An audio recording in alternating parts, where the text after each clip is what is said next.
ಮಂಡ್ಯ ವಿಧಾನಸಭಾ ಕ್ಷೇತ್ರದ ವ್ಯಾಪ್ತಿಯಲ್ಲಿ 2024ರಿಂದ 25ನೇ ಸಾಲಿನ ಎಸ್ಎಸ್ಎಲ್ಸಿ ಮತ್ತು ಪಿಯುಸಿ ಪರೀಕ್ಷೆಯಲ್ಲಿ ಉನ್ನತ ಶ್ರೇಣಿಯಲ್ಲಿ ಉತ್ತೀರ್ಣರಾದ ವಿದ್ಯಾರ್ಥಿಗಳಿಗೆ ಪ್ರತಿಭಾ ಪುರಸ್ಕಾರ ಕಾರ್ಯಕ್ರಮ ನಗರದ ಬಿಆರ್ ಅಂಬೇಡ್ಕರ್ ಭವನದಲ್ಲಿ ಆಯೋಜಿಸಲಾಗಿತ್ತು. ಕಾರ್ಯಕ್ರಮವನ್ನು ಮಂಡ್ಯ ವಿಧಾನಸಭಾ ಕ್ಷೇತ್ರದ ಶಾಸಕರಾದ ಪಿ. ರವಿಕುಮಾರ್ ಉದ್ಘಾಟಿಸಿದರು.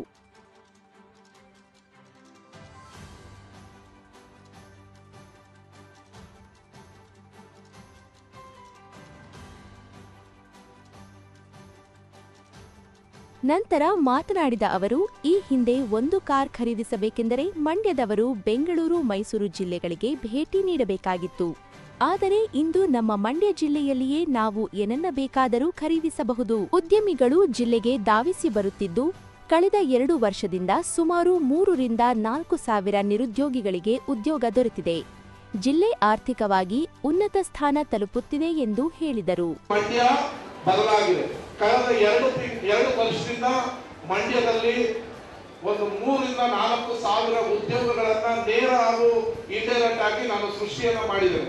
ಒಬ್ಬ ಯುವಕನನ್ನ ಗೆಲ್ಲಿಸಲಿಕ್ಕೆ ಉತ್ತಮವಾದ ರಸ್ತೆ, ಉತ್ತಮವಾದ ವಾತಾವರಣವನ್ನ ಸೃಷ್ಟಿ ಮಾಡೋದ್ರಿಂದ, ಭ್ರಷ್ಟಾಚಾರವನ್ನ ಕಡಿಮೆ ಮಾಡಿರೋದ್ರಿಂದ ಹಲವಾರು ಉದ್ಯಮಗಳು ಮಂಡ್ಯಕ್ಕೆ ಬರ್ತಾ ಇದೆ. ನೀವು ಅನ್ಕೊಂಡಾಗೆ ಅಲ್ಲೊಂದು ಡಿಮಾರ್ಟ್ ಆಗಿದೆ, ಜೋಡೋ ಆಗಿದೆ, ಬಿಗ್ ಬಜಾರ್ ಆಗಿದೆ, ಮಕ್ಕಳ ಒಂದು ಮಾಲ್ ಆಗಿದೆ, ಥಿಯೇಟರ್ ಬರ್ತಾ ಇದೆ. ಇದರಿಂದ ಒಂದೊಂದು ಮಾಲ್ಗಳಲ್ಲಿ ನಿಮಗೆ 500 ಜನಕ್ಕೆ ಮೊದಲೆಲ್ಲ ಕಾರ್ ತಗೊಂಡು ಇನ್ನೋವಾ ಕಾರ್ ತಗೋಬೇಕಾದ್ರೆ ನಾವು ಮೈಸೂರು, ಬೆಂಗಳೂರಿಗೆ ಹೋಗಬೇಕು. ಇವತ್ತು ಬಹಳ ದೊಡ್ಡ ಕಾರುಗಳ ಶೋರೂಮ್ ಮಂಡ್ಯಕ್ಕೆ 2 ವರ್ಷದಲ್ಲಿ ಬಂದಿದೆ. ಇದರಿಂದ ನೇರವಾಗಿ ಉದ್ಯೋಗ ಯಾರು ಸಿಕ್ಕಿದೆ? ನಮ್ಮ ಮಂಡ್ಯದ ಮಕ್ಕಳು ಸಿಕ್ಕಿದೆ. ಇದರಿಂದ 3ರಿಂದ 4 ಸಾವಿರ ಉದ್ಯೋಗ ಇವತ್ತು ಮಂಡ್ಯದಲ್ಲಿ ಸೃಷ್ಟಿಯಾಗಿದೆ. ಪಿಯುಸಿ ಓದೋರು ಸಿಗ್ತಾ ಇದೆ, LLB ಓದಿರೋರು ಸಿಗ್ತಾ ಇದೆ, ಮೆಡಿಕಲ್ ಸ್ಟೂಡೆಂಟ್ಗಳು ಸಿಗ್ತಾ ಇದೆ, ಆಸ್ಪತ್ರೆಗಳು ಬರ್ತಾ ಇದೆ. ಇದರಿಂದ ಮಂಡ್ಯ ಒಂದು ರೀತಿಯ ಬದಲಾವಣೆಯನ್ನ ಕಳೆದ 2 ವರ್ಷಗಳಿಂದ ಕಾಣ್ತಾ ಇದೆ. ಇನ್ನು ನಿಮ್ಮೆಲ್ಲರ ಸಹಕಾರದಿಂದ ಮಂಡ್ಯವನ್ನ ಅಭಿವೃದ್ಧಿ ಮಾಡೋಣ. ನೀವೆಲ್ಲ ನಮ್ಮ ಜೊತೆ ಕೈ ಜೋಡಿಸಿ ಇಡೀ ಹೊಸ ನವ ಮಂಡ್ಯವನ್ನ ಕಟ್ಟೋಣ ಅಂತ ಹೇಳಿ ಆದಿ ಚುಂಚನಗಿರಿ ಮಹಾಸಂಸ್ಥಾನದ ಪೀಠಾಧ್ಯಕ್ಷರಾದ ಶ್ರೀ ನಿರ್ಮಲಾನಂದನಾಥ ಸ್ವಾಮೀಜಿಯವರು ಮಾತನಾಡಿ, ಮಕ್ಕಳಿಗೆ ಚಿಕ್ಕಂದಿನಿಂದ ಯಾವ ರೀತಿಯ ಗುಣ, ಸಂಸ್ಕಾರ ಹಾಗೂ ಬುದ್ಧಿವಂತಿಕೆಯನ್ನು ನೀಡಿ ಪೋಷಿಸುತ್ತೀವಿ, ಹಾಗೆಯೇ ಅವರ ಮನಸ್ಥಿತಿ ವೃದ್ಧಿಯಾಗುತ್ತದೆ. ಆದ್ದರಿಂದ ಮಕ್ಕಳನ್ನು ಒಳ್ಳೆಯ ವಿನಯ, ಸಂಸ್ಕಾರ, ಗುಣಗಳೊಂದಿಗೆ ಬೆಳೆಸಿ ಎಂದು ಪೋಷಕರಿಗೆ ಕಿವಿಮಾತು ಹೇಳಿದರು. ಪ್ರತಿಭೆಗಳನ್ನ ಗುರುತಿಸಬೇಕು. ಕೊನೆಗೆ ಒಂದೇ ಹೇಳ್ತೀನಿ, ಅವ್ರಿಗೆ ನನಗೆ ಅರ್ಜೆಂಟ್ ಇದೆ. ಈ ಕನ್ನಡ ಗೊತ್ತಲ್ಲ ನಿಮಗೆ? ಕನ್ನಡ ಗೊತ್ತು. ಕನ್ನಡದಲ್ಲಿ ಪ್ರತಿಭೆ ಎಷ್ಟಿತ್ತು ಗೊತ್ತಾ? ಅಗಾಧವಾದ ಪ್ರತಿಭೆ. ಒಂದ್ಸಲ ಏನಾಯಿತು, ಪಾಂಡವರು ಕೌರವರು ಪ್ರಾಕ್ಟೀಸ್ ಮಾಡ್ತಾ ಇದ್ರು. That was a competition between 2 royal families, ಪಾಂಡವರ್ಸ್ ಅಂಡ್ ಕೌರವರ್ಸ್. ಅಲ್ಲಿಗೆ ಈ ಹುಡುಗ, ನಾನು ಕೂಡ ನನ್ನ ಬಿಲ್ಲುವಿದ್ಯೆಯನ್ನು ಯಾಕೆ ಪ್ರದರ್ಶನ ಮಾಡಬಾರ್ದು ಅಂತ ಹೋದರೆ, ಆ ಹುಡುಗನಿಗೆ ಅವತ್ತಿನ ಸಮಾಜ ಏನು ಮಾಡ್ತು? ನೀನು ಸೂತಪುತ್ರ ಇದೆಯಾ, ನೀನು ರಾಜವಂಶದರ ಮಧ್ಯದಲ್ಲಿ ಬರಬಾರ್ದು, ಹೋಗು ಅಂತ ಆಚೆಗೊಳಿಸಿದ್ರು. ಪ್ರತಿಭೆ ಇರ್ತಕ್ಕಂಥ ವ್ಯಕ್ತಿನ ಅವತ್ತಿನ ಸಮಾಜ ಸರಿಯಾದ ರೀತಿಯಲ್ಲಿ ಪ್ರತಿಭೆಯನ್ನು ಗುರುತಿಸಿ ಅವನಿಗೆ ಕೊಡಬೇಕಾಗಿರ್ತಕ್ಕಂಥ ಸ್ಥಾನಮಾನವನ್ನು ಸರಿಯಾಗಿರ್ತಕ್ಕಂಥ ಇಂತಹ ಒಳ್ಳೆಯ ವ್ಯಕ್ತಿಗಳು ಕೊಟ್ಟಿದ್ದರೆ ದುರ್ಯೋಧನ ವಚಿರಾಕೊಳ್ತಿದ್ರು. ಯಾರು? ಕರ್ಣನಲ್ಲಿ ಅಗಾಧವಾದ ಪಾಂಡಿತ್ಯ ಇತ್ತು, ಶಕ್ತಿ ಇತ್ತು. ಅವರೇನಾದ್ರೂ ಇವತ್ತು ಹುಡುಗ ಕೆಲಸ, ರವಿ ಮಾಡ್ತಾ ಇರೋ ಕೆಲಸವನ್ನ ಅವತ್ತು ರಾಜವಂಶದವ್ರು ಮಾಡಿದ್ರೆ ದುರ್ಯೋಧನ ಹತ್ರ ಹೋಗಿ ಸಿಗಾಕೊಳ್ತಾರೆ. ಏನಾಯ್ತು? ದುರ್ಯೋಧನ ಬಾ, ಅವ್ರು ಗುರುತಿಸ್ತಾರೆ ಹೋದ್ರೆ ಏನಂತೆ, ನಾನು ಗುರುತಿಸ್ತೇನೆ ಅಂತ ಹೇಳಿ ಕೆಟ್ಟ ವ್ಯಕ್ತಿಯ ಕೈಗೆ ಒಂದು ಒಳ್ಳೆ ಪ್ರತಿಭೆ ಕೈ ಸಿಗಾಕೊಳ್ತು. ಜಿಲ್ಲಾಧಿಕಾರಿ ಡಾಕ್ಟರ್ ಕುಮಾರ ಅವರು ಮಾತನಾಡಿ, ಬದುಕಿನಲ್ಲಿ ಸಾಧನೆ, ಯಶಸ್ಸು ಗಳಿಸುವುದು ಎಷ್ಟು ಮುಖ್ಯವೋ ಗಳಿಸಿದ ಯಶಸ್ಸನ್ನು ಉಳಿಸಿಕೊಳ್ಳುವುದು ಅಷ್ಟೇ ಮುಖ್ಯವಾಗಿರುತ್ತದೆ ಎಂದರು. ಮಕ್ಕಳಿಗೆ ಒಂದು ಉತ್ತೇಜನವನ್ನು ಕೊಡಬೇಕು, ಆ ಮಕ್ಕಳಿಗೆ ಇನ್ನೂ ಕೂಡ ಹೆಚ್ಚು ಪ್ರೋತ್ಸಾಹವನ್ನು ಕೊಡಬೇಕು, ಹೆಚ್ಚು ಸಾಧನೆ ಮಾಡಲಿಕ್ಕೆ ಅವಕಾಶಗಳನ್ನ ಕೊಡಬೇಕು ಅನ್ನುವಂಥ ನಿಟ್ಟಿನಲ್ಲಿ ಪ್ರತಿಭಾ ಪುರಸ್ಕಾರವನ್ನು ಮಾಡಿದ್ದಾರೆ.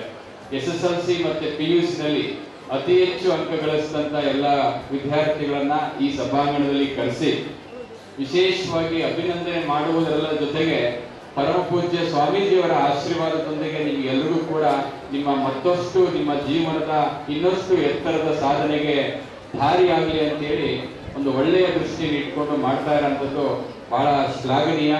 ಜಿಲ್ಲಾ ಪೊಲೀಸ್ ವರಿಷ್ಠಾಧಿಕಾರಿ ಮಲ್ಲಿಕಾರ್ಜುನ ಬಾಲದಂಡಿ ಅವರು ಮಾತನಾಡಿ, ಮಂಡ್ಯ ಜಿಲ್ಲೆಯಲ್ಲಿ ಬಾಲ್ಯ ವಿವಾಹದ ಸಂಖ್ಯೆ ಹೆಚ್ಚಾಗಿದೆ. ಕುಟುಂಬದ ಒತ್ತಾಯಕ್ಕೆ ಅಥವಾ ಇನ್ನಿತರ ಕಾರಣಗಳಿಂದ ಬಾಲ್ಯ ವಿವಾಹಕ್ಕೆ ಬಲಿಯಾಗುತ್ತಿರುವುದು ನಿಜಕ್ಕೂ ವಿಪರ್ಯಾಸವಾಗಿದೆ. ಪೋಷಕರು ಬಾಲ್ಯ ವಿವಾಹವನ್ನು ವಿರೋಧಿಸಿ ಹೆಣ್ಣು ಮಕ್ಕಳಿಗೆ ವಿದ್ಯಾಭ್ಯಾಸ ನೀಡಿ ಎಂದು ಪೋಷಕರಿಗೆ ತಿಳಿಸಿದರು. ನಮ್ಮ ರಾಜ್ಯದಲ್ಲಿ ಅತಿ ಹೆಚ್ಚು ಬಾಲ್ಯ ವಿವಾಹಗಳು ಆಗುವುದು ಮಂಡ್ಯ ಜಿಲ್ಲೆ. ಬಾಲ್ಯ ವಿವಾಹ ಆಗುವುದು ಮಂಡ್ಯ ಜಿಲ್ಲೆ. ಅದೇ ರೀತಿ ಪೋಕ್ಸೋ ಪ್ರಕರಣಗಳು ಅತಿ ಹೆಚ್ಚು ಆಗುವುದು ನಮ್ಮ ರಾಜ್ಯದಲ್ಲಿ ಟಾಪ್ 5 ನಲ್ಲಿ ಬರುವುದು ನಮ್ಮ ಮಂಡ್ಯ ಜಿಲ್ಲೆ. ಇದಕ್ಕೆ ಕಾರಣ ಸಾಮಾಜಿಕ ಕಾರಣ ಹಲವಾರು ಇರಬಹುದು. ನೀವೆಲ್ಲ 10th ಓದ್ತೀರಿ, PUC ಮಾಡ್ತೀರಿ, ಆದ್ರೆ ನಂತರದ ದಿನಗಳಲ್ಲಿ ಪೋಷಕರ ಒತ್ತಡಕ್ಕನೋ ಅಥವಾ ನೀವಾಗೇನೋ ಮದುವೆ ಮಾಡ್ಕೊಳ್ಳೋದು ಇರ್ಬೋದು, ಅಥವಾ ಒಬ್ರು ಯಾರ ಜೊತೆನೋ ಹೋಗೋದಿರ್ಬೋದು. ಈ ತರದ ಘಟನೆಗಳು ನಾವು ಪ್ರತಿನಿತ್ಯ ನೋಡ್ತಾ ಇದ್ದೀವಿ. ಸೊ ಬೇಸಿಕ್ ಎಜುಕೇಶನ್ ಅನ್ನೋದು ಬಹಳ ಇಂಪಾರ್ಟೆಂಟ್. ನಮಗೆ ಒಂದ್ಸಲ ನಾವು ಎಜುಕೇಶನ್ ಅನ್ನೋದು ನಿಂತು ಹೋದ್ರೆ ಮುಂದೆ ಯಾವ ಕಾರಣಕ್ಕೂ ನಾವು ಏನೋ ಸಾಧನೆ ಮಾಡಿದ್ರು ಸಹಿತ ಅದನ್ನ ಮುಗಿಸ್ಲಿಕ್ಕೆ ಆಗಲ್ಲ. ಯಾವಾಗ ನಾವು ಕಲಿಯುವ ವಯಸ್ಸಿನಲ್ಲಿ ನಾವು ಕಲಿತೀವಿ, ಆವಾಗ ಕಲಿತಿದ್ದು ಮಾತ್ರ ಅದು ಇರ್ತದೆ. ಹೀಗಾಗಿ ಪೋಷಕರು ಬಹಳಷ್ಟು ಜನ ಬಂದಿದ್ದೀರಿ. ನಾವು ಅನಾಲಿಸಿಸ್ ಸಹಿತ ಮಾಡಿದ್ದೀವಿ. ಈ ಬಾಲ್ಯ ವಿವಾಹಕ್ಕೆ ಅಥವಾ ಪೋಕ್ಸೋ ಪ್ರಕರಣಕ್ಕೆ ಕಾರಣಗಳು ಏನಂತೇಳಿ ನಾವು ಕಂಡಿಡಿದಾಗ 2 ರೀತಿಯ ಕಾರಣಗಳನ್ನು ನಾವು ನೋಡಿದ್ವಿ. ಒಂದು, ಮನೆಯಲ್ಲಿ ನಮ್ಮ ಮಗಳು ದೊಡ್ಡವರಾದು ವಯಸ್ಸಾಯ್ತು, ಇನ್ನು ಮದುವೆ ಮಾಡೋಣ ಅಂತ ಹೇಳಿ ಮನೆಯಲ್ಲಿ ಬೇಗ ಮದುವೆ ಮಾಡಿಬಿಡ್ತಾರೆ. ಕಾರ್ಯಕ್ರಮದಲ್ಲಿ ಮಂಡ್ಯ ವಿಧಾನಸಭಾ ಕ್ಷೇತ್ರದ ವ್ಯಾಪ್ತಿಯಲ್ಲಿ 2024ರಿಂದ 25ನೇ ಸಾಲಿನ SSLC ಮತ್ತು PUC ಪರೀಕ್ಷೆಯಲ್ಲಿ 90% ಅಂಕ ಗಳಿಸಿರುವ ಸುಮಾರು 700 ವಿದ್ಯಾರ್ಥಿಗಳನ್ನು ಸನ್ಮಾನಿಸಲಾಯಿತು.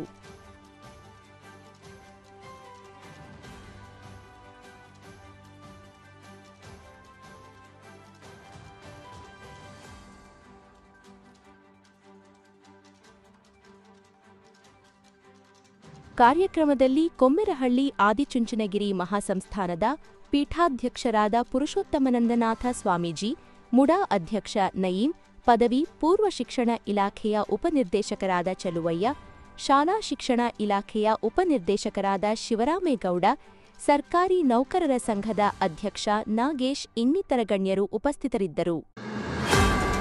ಸ್ವಯಂ ಉದ್ಯೋಗದಿಂದ ಸ್ವಾವಲಂಬಿ ಬದುಕು ಸಾಧ್ಯ ಎಂದು ಚೆಸ್ಕಾಂ ಅಧ್ಯಕ್ಷ ಹಾಗೂ ಶ್ರೀರಂಗಪಟ್ಟಣ ವಿಧಾನಸಭಾ ಕ್ಷೇತ್ರದ ಶಾಸಕ ಎಬಿ ರಮೇಶ ಬಂಡಿಸಿದ್ದೇಗೌಡ ತಿಳಿಸಿದರು. ಮಂಡ್ಯ ನಗರದ ಶ್ರೀರಂಗಪಟ್ಟಣ ಕ್ಷೇತ್ರದ ಶಾಸಕರ ಕಚೇರಿ ಆವರಣದಲ್ಲಿ ಗ್ರಾಮೀಣ ಕೈಗಾರಿಕೆ ಮತ್ತು ವಾಣಿಜ್ಯ ಇಲಾಖೆ ವತಿಯಿಂದ ನಿರುದ್ಯೋಗ ಮಹಿಳೆಯರಿಗೆ ಉಚಿತ ವಿದ್ಯುತ್ ಚಾಲಿತ ಹೊಲಿಗೆ ಯಂತ್ರ ಮತ್ತು ಕುಶಲಕರ್ಮಿಗಳಿಗೆ ಉಪಕರಣಗಳನ್ನು ವಿತರಣೆ ಮಾಡಿ ಅವರು ಮಾತನಾಡಿದರು. ಗ್ರಾಮೀಣ ಪ್ರದೇಶದ ಹೆಣ್ಣು ಮಕ್ಕಳಿಗೆ ಉದ್ಯೋಗ ಕಲ್ಪಿಸುವ ನಿಟ್ಟಿನಲ್ಲಿ ಸರ್ಕಾರ ಕಾರ್ಯಕ್ರಮ ರೂಪಿಸಿದೆ.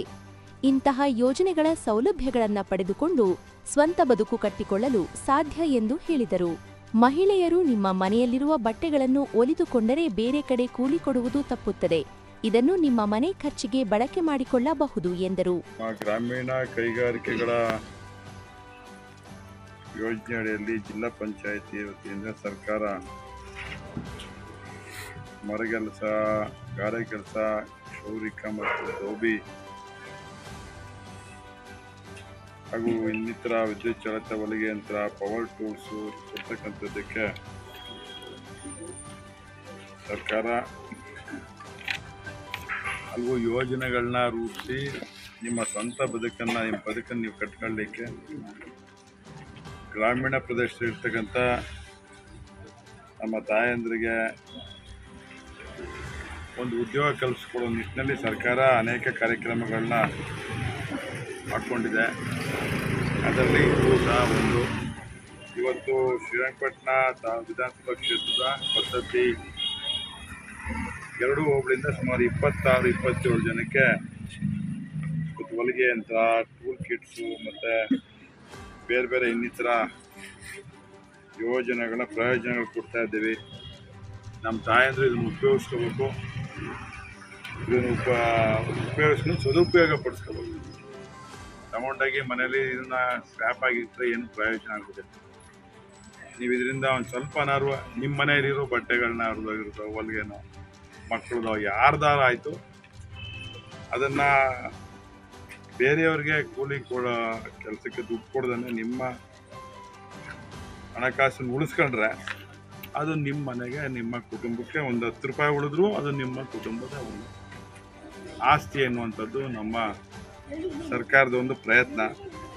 ಇದನ್ನು ಸದುಪಯೋಗ ಪಡಿಸ್ಕೊಳ್ಳಿ. ಕೊತ್ತತ್ತಿ ಹೋಬಳಿಯ 2 ಭಾಗದ 26 ಮಂದಿಗೆ ಹೊಲಿಗೆ ಯಂತ್ರ ಹಾಗೂ ಕುಶಲಕರ್ಮಿಗಳಿಗೆ ಸುಧಾರಿತ ಉಪಕರಣಗಳನ್ನು ವಿತರಿಸಲಾಯಿತು. ಈ ಸಂದರ್ಭದಲ್ಲಿ ಗ್ರಾಮೀಣ ಕೈಗಾರಿಕೆ ಇಲಾಖೆ ಉಪನಿರ್ದೇಶಕ ದೊರೆರಾಜು ಸೇರಿದಂತೆ ಇತರರು ಭಾಗವಹಿಸಿದ್ದರು. ಮಂಡ್ಯ ವಿಶ್ವವಿದ್ಯಾಲಯದ 2023ರಿಂದ 24ನೇ ಸಾಲಿನಲ್ಲಿ ಪದವಿ ಪೂರೈಸಿದ ವಿದ್ಯಾರ್ಥಿಗಳಿಗೆ 3ನೇ ಘಟಿಕೋತ್ಸವ ಕಾರ್ಯಕ್ರಮದ ಮೂಲಕ ಪದವಿ ವಿತರಣೆಯನ್ನು ಜೂನ್ 14ರಂದು ನಗರದ ಅಂಬೇಡ್ಕರ್ ಭವನದಲ್ಲಿ ಆಯೋಜಿಸಲಾಗಿದೆ ಎಂದು ಮಂಡ್ಯ ವಿವಿಯ ಕುಲಸಚಿವ ಪ್ರೊಫೆಸರ್ ಯೋಗನರಸಿಂಹಾಚಾರಿ ತಿಳಿಸಿದರು. ಸುದ್ದಿಗೋಷ್ಠಿಯಲ್ಲಿ ಮಾತನಾಡಿದ ಅವರು 2023ರಿಂದ 24ನೇ ಸಾಲಿನಲ್ಲಿ ಸ್ನಾತಕ ಹಾಗೂ ಸ್ನಾತಕೋತ್ತರ ಪದವಿ ಪಡೆದ 815 ವಿದ್ಯಾರ್ಥಿಗಳಿಗೆ ಪದವಿ ವಿತರಣೆ ಮಾಡಲಾಗುವುದು ಎಂದರು.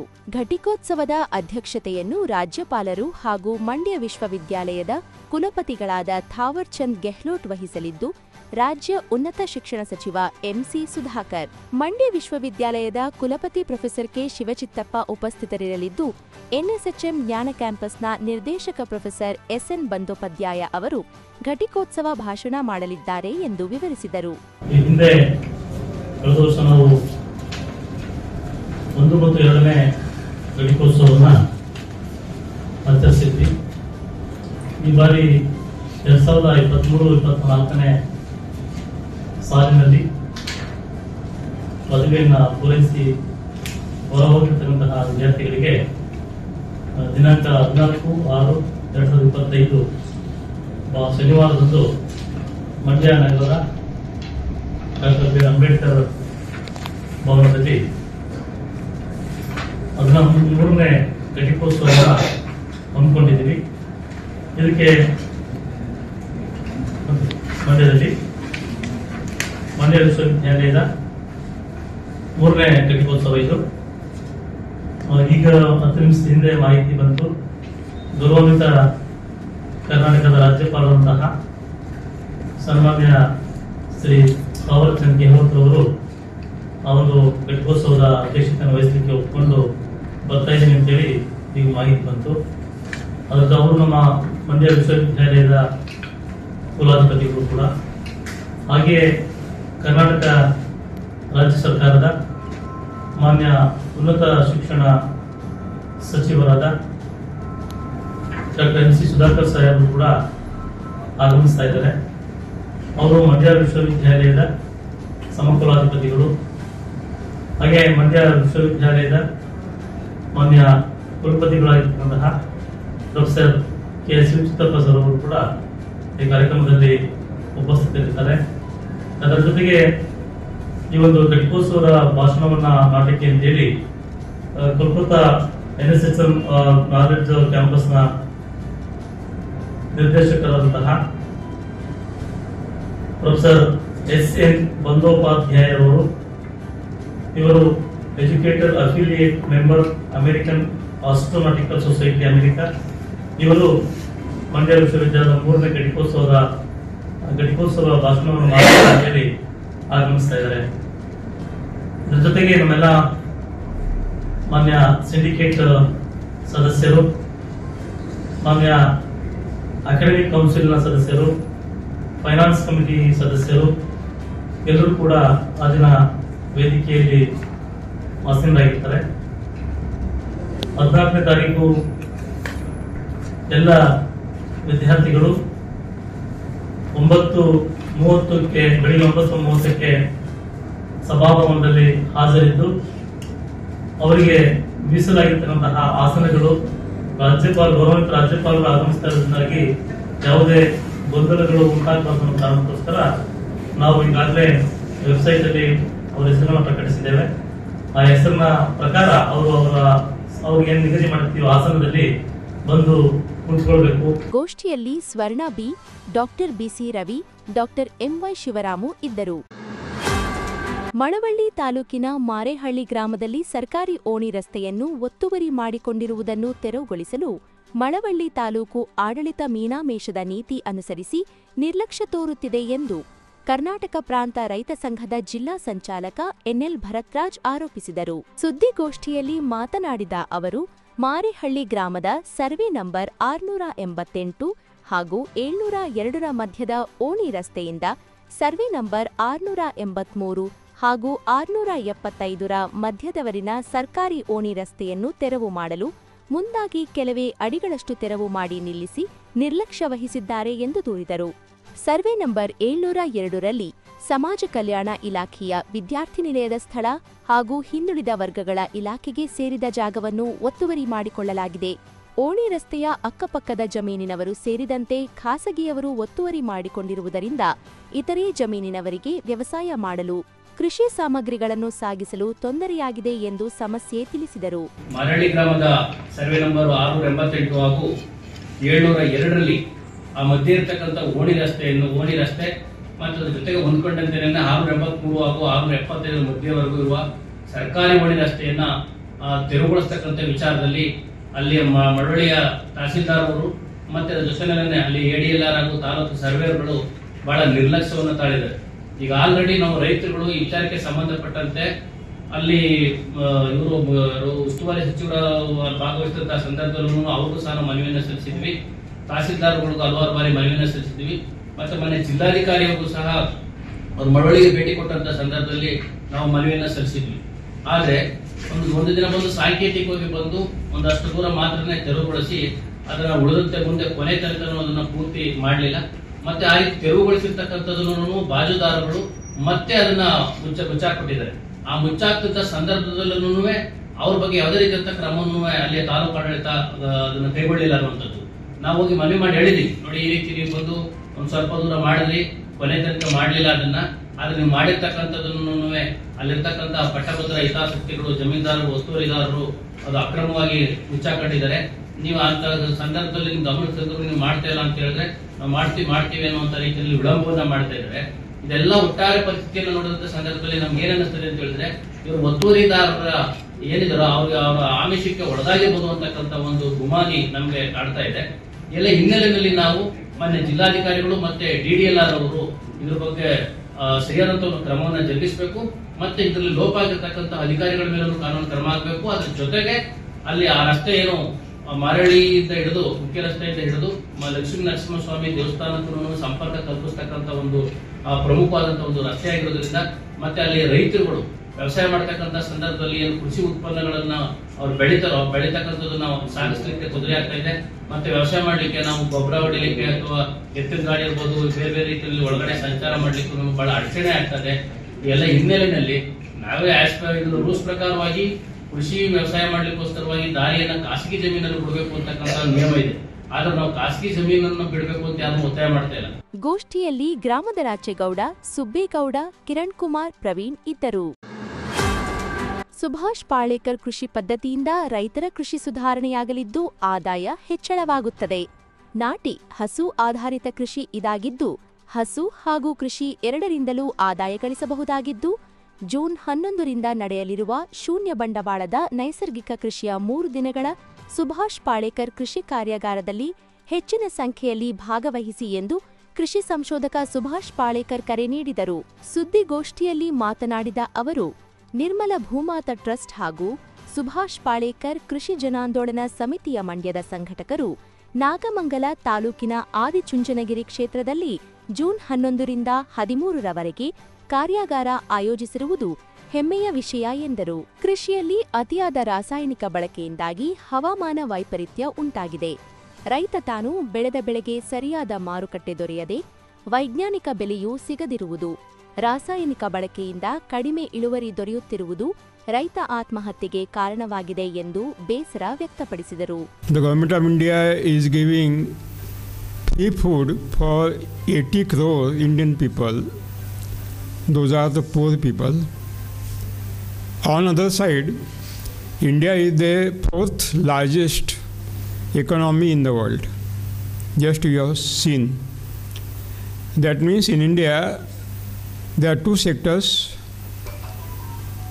poor Bharat and rich India. And there is a big gap in between the poor and rich. And it is not possible to neutralize this gap.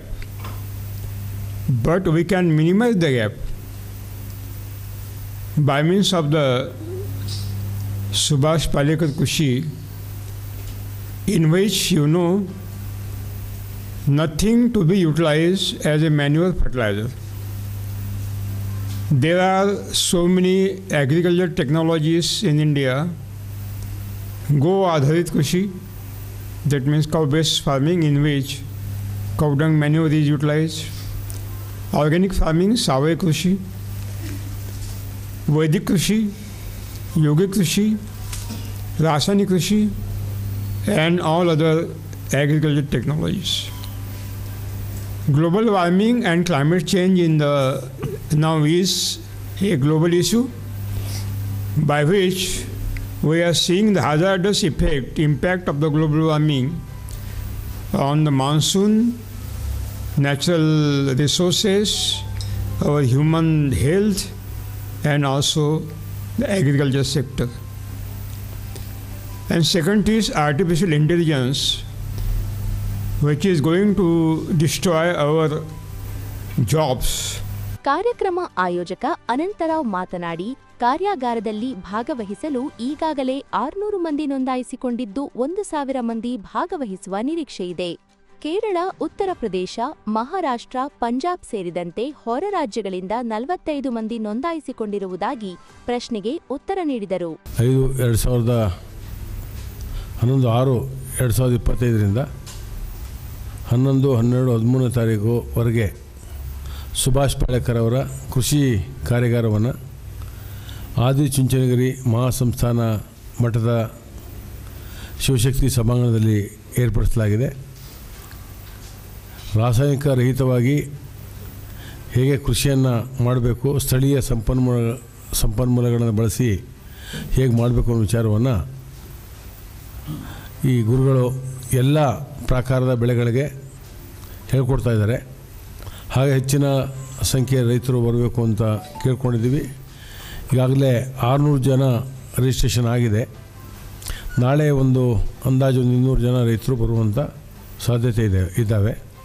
ಎಲ್ಲ ರೈತ ಸಂಘಟನೆಗಳು ಎಲ್ಲರೂ ಸ್ವಲ್ಪ ಬೆಂಬಲವನ್ನು ವ್ಯಕ್ತಪಡಿಸಿ ಈಗ ನಾಳೆ 800 ಜನದಷ್ಟು ಅಂದಾಜು ರೈತರು ಈ ಒಂದು ಕೃಷಿ ಕಾರ್ಯಾಗಾರದಲ್ಲಿ ಭಾಗವಹಿಸುವಂಥ ಒಂದು ಅವಕಾಶ ಇದೆ. ಗೋಷ್ಠಿಯಲ್ಲಿ ಕಾರ್ಯಾಗಾರ ಆಯೋಜಕರಾದ ದಯಾನಂದ್, ಚಂದ್ರಶೇಖರ್, ಯು ಆನಂದ್ ಇದ್ದರು. ಪತಿ ಜಯಕುಮಾರ್ ಅವರನ್ನು ಕತ್ತರಘಟ್ಟ ಗ್ರಾಮದಲ್ಲಿ ಹತ್ಯೆಗೈದ ವಿಷಯ ತಿಳಿದ ದಿನದಿಂದ ಈವರೆಗೂ ಪ್ರತ್ಯಕ್ಷವಾಗಿ ಹಾಗೂ ಪರೋಕ್ಷವಾಗಿ ಆತ್ಮಸ್ಥೈರ್ಯ ತುಂಬಿದ ಸಂಘಟನೆಗಳ ಮುಖಂಡರು, ಪದಾಧಿಕಾರಿಗಳು, ಸಹಕಾರ ನೀಡಿದ ಎಲ್ಲ ಅಧಿಕಾರಿಗಳಿಗೆ ಮೃತರ ಪತ್ನಿ ಲಕ್ಷ್ಮಿ ಧನ್ಯವಾದಗಳನ್ನು ತಿಳಿಸಿದರು. ಸುದ್ದಿಗೋಷ್ಠಿಯಲ್ಲಿ ಘಟನೆಯ ಮುನ್ನ ಹಾಗೂ ಪತಿಯ ಮರಣ ನಂತರ ವಿಷಯಗಳನ್ನು ತಿಳಿಸಿ ಆರಂಭದಲ್ಲಿ ಸಹಕರಿಸದ ಪೊಲೀಸ್ ಅಧಿಕಾರಿಗಳ ವಿರುದ್ಧ ಸೂಕ್ತ ಕ್ರಮ ಜರುಗಿಸುವಂತೆ ಆಗ್ರಹಿಸಿದರು. ಘಟನೆ ನಡೆದ ದಿನ ಸಮಾಜ ಕಲ್ಯಾಣ ಇಲಾಖೆಯ ವಾಹನದಲ್ಲಿಯೇ ಪೊಲೀಸ್ ಠಾಣೆಗೆ ಕರೆದೊಯ್ದು ವಕೀಲ ಪ್ರಸಾದ್ ಹಾಗೂ ನನ್ನ ಸಂಬಂಧಿಕರ ಎದುರೇ ಪೊಲೀಸರಿಗೆ ದೂರು ಬರೆದು ಕೊಡಲಾಗಿದ್ದು, ಅಲ್ಲಿ ಆತ್ಮಹತ್ಯೆ ಎಂದು ಮತ್ತೆ ದೂರು ಬರೆದುಕೊಟ್ಟಿದ್ದು ಯಾರು ಎಂಬುದು ತಿಳಿಯದು. ನನಗೆ ತಿಳಿಯದಂತೆ ಪೊಲೀಸರು 2 ಬಾರಿ ಸಹಿ ಮಾಡಿಸಿಕೊಂಡಿದ್ದು ದಿಕ್ಕು ತಪ್ಪಿಸಿದ್ದಾರೆ. ಪತಿ ಜಯಕುಮಾರ್ ಕೊಲೆಗೆ ಅನಿಲ್ ಕುಮಾರನೇ ಕಾರಣವಾಗಿದ್ದು ಆತನಿಗೆ ಶಿಕ್ಷೆಯಾಗಬೇಕು ಎಂದು ಒತ್ತಾಯಿಸಿದರು.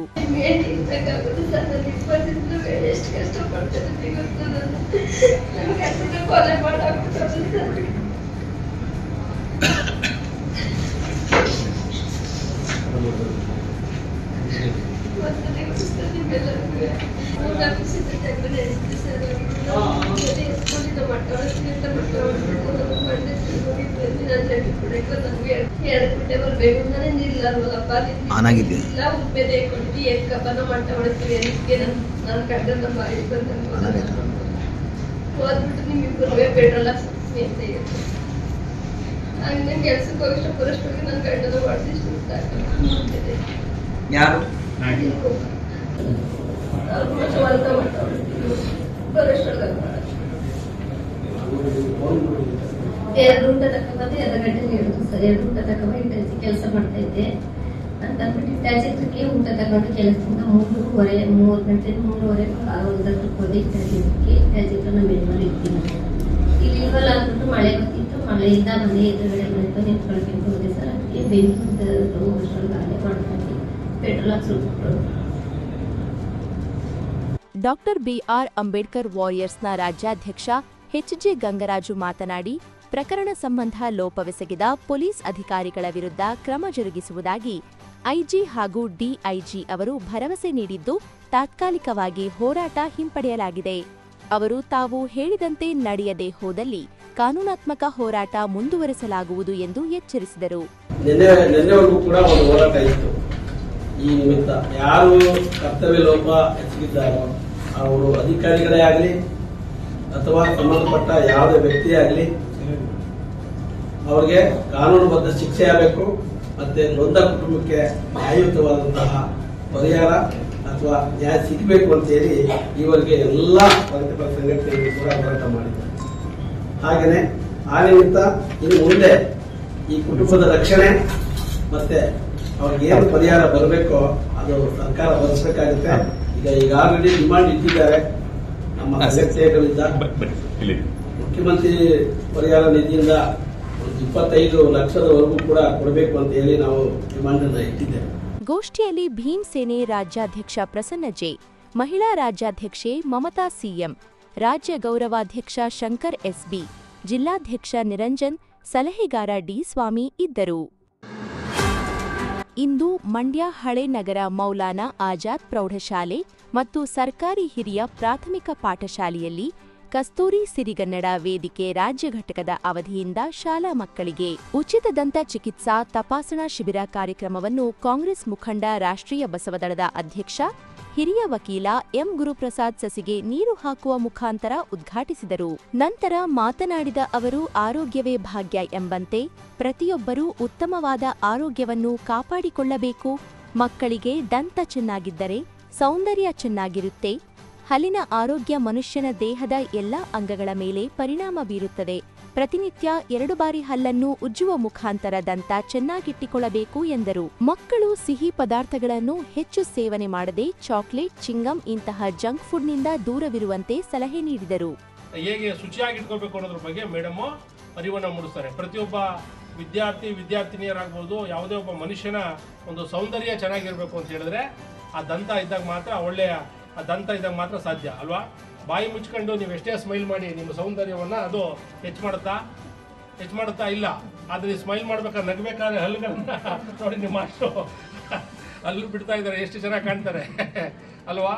ಯಾಕೆ ಇದು ಹೇಳ್ತೀನಿ ಈ ಮಾತನ್ನು ಅಂತ ಹೇಳಿದ್ರೆ, ನಾವು ಯಾವುದೇ ಸಿನಿಮಾ ರಂಗದಲ್ಲಾಗ್ಬೋದು, ನಾನು ಚಲನಚಿತ್ರಗಳಾಗ್ಬೋದು, ಕಿರುತೆರೆ ಧಾರಾವಾಹಿಗಳಲ್ಲಿ ಕನ್ನಡ ತಮಿಳು ಕೆಲವು ಸಿನಿಮಾಗಳು ಮಾಡುವಂಥ ಸಂದರ್ಭದಲ್ಲಿ ಯಾವುದಾದ್ರು ಒಂದು ವಜ್ರಮುನಿ ಥರ ಯಾವುದಾದ್ರು ಆ್ಯಕ್ಟಿಂಗ್ ಮಾಡೋ ಸಂದರ್ಭದಲ್ಲಿ ಅವರು ಅಲ್ಲಿ ಬಿಡಿ ಸರ್ ಅಂತಾರೆ. ಅವ್ರು ಯಾಕೆ ಅಲ್ಲಿ ಬಿಡ್ತಾರೆ, ಅಲ್ಲಿ ಬಿಡಿ ಅಂತ ಹೇಳ್ತಿದ್ರು ಅಂತ ಈಗ ನನಗೆ ಅರ್ಥ ಆಗ್ತಾ ಇದೆ. ಯಾಕೆ ಅಂದರೆ ಯಾವುದೇ ಒಂದು ಸೌಂದರ್ಯ ಆಗ್ಬೋದು, ಒಂದು ಕ್ರೂರ ಪಾತ್ರ ಆಗ್ಬೋದು, ಅದನ್ನ ಬಹಳ ಅದಕ್ಕೆ ಒಳ್ಳೆ ಒಂದು ಪ್ರೇರಣೆ ಬರಬೇಕಾದ್ರೆ ಆ ದಂತ ಅಂತಕ್ಕಂಥದ್ದು ಬಹಳ ಮುಖ್ಯವಾಗಿದೆ. ಇದೇ ಸಂದರ್ಭದಲ್ಲಿ ಕಾಯಕಯೋಗಿ ಪ್ರಶಸ್ತಿ ಪುರಸ್ಕೃತರಾದ ತಿಪ್ಪಣ್ಣ ಆರ್, ಕುಮಾರಿ ಸುಮಾ ಎಚ್ಆರ್, ಕಾರುಗೃಹ ಇಲಾಖೆ ಬೆಂಗಳೂರು ಇವರನ್ನು ವೇದಿಕೆಯಲ್ಲಿ ಸನ್ಮಾನಿಸಿ ಗೌರವಿಸಲಾಯಿತು. ಇದೇ ಸಂದರ್ಭದಲ್ಲಿ ಸುಮಾರು 200 ಹೆಚ್ಚು ಮಕ್ಕಳಿಗೆ ದಂತ ಉಚಿತ ತಪಾಸಣಾ ಶಿಬಿರ ಏರ್ಪಡಿಸಿದ್ದು ಕಾರ್ಯಕ್ರಮ ಯಶಸ್ವಿಗೊಂಡಿತು. ಕಾರ್ಯಕ್ರಮದಲ್ಲಿ ಕಸ್ತೂರಿ ಸಿರಿಗನ್ನಡ ವೇದಿಕೆ ರಾಜ್ಯಾಧ್ಯಕ್ಷ ಪೋತೇರ ಮಹದೇವು, ಹಿರಿಯ ದಂತ ವೈದ್ಯ ಡಾಕ್ಟರ್ ನಿಸರ್ಗ ಅರುಣಾನಂದ, ಶಾಲೆಯ ಮುಖ್ಯ ಶಿಕ್ಷಕ ಡಿಕೆ ನಾಗರಾಜು, ಮುಖ್ಯ ಶಿಕ್ಷಕರಾದ ವಿವೇಕ್, ಸುಧಾರಾಧ್ಯ ಇದ್ದರು. YCW ಬಿಗ್ ಮಾರ್ಟ್ ಪ್ರೈವೇಟ್ ಲಿಮಿಟೆಡ್ನ YCW ಬಿಗ್ ಮಾರ್ಟ್ನ ಉದ್ಘಾಟನೆಯನ್ನು ಜೂನ್ 12 ರಂದು ಬೆಳಿಗ್ಗೆ 11 ಗಂಟೆಗೆ ಗುರುಮಠದ ಬಳಿಯ ಮಳಿಗೆಯಲ್ಲಿ ಹಮ್ಮಿಕೊಳ್ಳಲಾಗಿದೆ ಎಂದು ಮಾರ್ಟ್ನ ವ್ಯವಸ್ಥಾಪಕ ನಿರ್ದೇಶಕ ರಮೇಶ್ ಜೇಗೌಡ ತಿಳಿಸಿದರು. ಸುದ್ದಿಗೋಷ್ಠಿಯಲ್ಲಿ ಮಾತನಾಡಿದ ಅವರು, ಗ್ರಾಹಕರಿಂದ ಗ್ರಾಹಕರಿಗೋಸ್ಕರ ನಿರ್ಮಿತವಾದ ಹೊಸ ಆಲೋಚನೆಯ ಮಳಿಗೆ ಇದಾಗಿದ್ದು, ರೈತರಿಂದ ಗ್ರಾಹಕರಿಗೆ ಮಧ್ಯವರ್ತಿ ರಹಿತ ಆಹಾರ ಸಾಮಗ್ರಿಗಳನ್ನು ಒದಗಿಸುವ ವಿನೂತನ ಪ್ರಯತ್ನವಾಗಿದೆ ಎಂದರು. ಮಳಿಗೆಯ ಉದ್ಘಾಟನೆಯನ್ನು ನಮ್ಮ ಡಾಕ್ಟ್ರು ಎಂದು ಹೆಸರಾಗಿರುವ ಡಾಕ್ಟರ್ SC ಶಂಕರೇಗೌಡ ಉದ್ಘಾಟಿಸಲಿದ್ದು, ಜಿಲ್ಲಾಧಿಕಾರಿ doctor Kumara, panchayat CEO KR Nandini, ಜಿಲ್ಲಾ SP ಮಲ್ಲಿಕಾರ್ಜುನ ಬಾಲದಂಡಿ, ಸರ್ಕಾರಿ ನೌಕರರ ಸಂಘದ ಮಾಜಿ ಅಧ್ಯಕ್ಷ HK ರಾಮು, JDS ರಾಜ್ಯ ಕಾರ್ಯದರ್ಶಿ ಎಂ ಪ್ರಶಾಂತ್, ಬುದ್ಧ ಭಾರತ ಫೌಂಡೇಶನ್ ಟ್ರಸ್ಟ್ನ ಸಂಸ್ಥಾಪಕ ಜೆ ರಾಮಯ್ಯ, ಆಡಿಟರ್ ಚೇತನ್ ಸೋಗಿ ಮುಖ್ಯ ಅತಿಥಿಗಳಾಗಿ ಭಾಗವಹಿಸಲಿದ್ದಾರೆ ಎಂದು ಹೇಳಿದರು. ಕಸ್ಟಮರ್ಗೆ ಜನರಿಂದ ಜನರಿಗೋಸ್ಕರ ಅಂದ್ರೆ ನಮ್ಮ ಉದ್ದೇಶ ಏನಪ್ಪಾ ಅಂದ್ರೆ ರೈತರಿಂದ ವಸ್ತುಗಳನ್ನ ನೇರವಾಗಿ ಖರೀದಿ ಮಾಡಿ ಕಸ್ಟಮರ್ಗೆ ಕೊಡುವಂಥದ್ದು, ಮತ್ತೆ ಕಂಪ್ನಿಯಿಂದ ನೇರವಾಗಿ ಖರೀದಿ ಮಾಡಿ ಕಸ್ಟಮರ್ಗೆ ಕೊಡುವಂಥದ್ದು. ನಮ್ಮ ಕಂಪ್ನಿ ಸ್ಟಾರ್ಟ್ ಆಗಿ 10 ತಿಂಗಳಾಗಿದೆ. 10 ತಿಂಗಳಲ್ಲಿ ನಾವೀಗ ಆಲ್ರೆಡಿ ಮಂಡ್ಯದ ಒಂದು ಮಾರ್ಟ್ನ ಓಪನ್ ಮಾಡ್ತಾ ಇದ್ದೀವಿ.